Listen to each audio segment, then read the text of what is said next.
Alexander the Great, the Macedonian king and military conqueror, died on June 10th or 11th, 323 BCE in Babylon, which is modern-day Iraq, at the age of 32.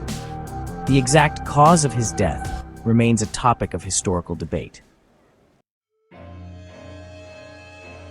Alexander fell ill after some intense partying, and after nearly 2 weeks of being bedridden, he became extremely ill, eventually being unable to speak and barely able to even hold up his own head.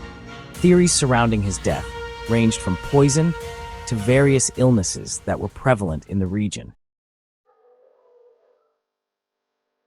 However, there is another more recent theory presented by Dr. Catherine Hall in 2018. According to Hall, Alexander may not have been dead at all. He may have been suffering from Guillain-Barré syndrome. This condition leads to muscle paralysis, and a quarter of those with the disease die from respiratory failure as the muscles responsible for breathing become too weak.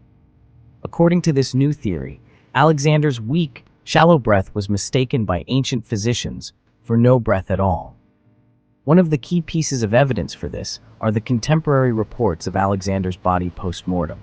The human body has some pretty clear signs of death, and decomposition can begin as little as 24 hours. But for 6 days following his supposed death, Alexander's body remained completely unchanged.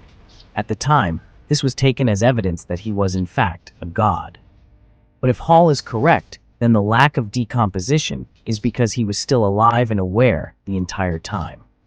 If that's the case, his cause of death would have been the mummification process. Alexander's body was reportedly embalmed and initially entombed in Memphis, Egypt, before being moved to Alexandria.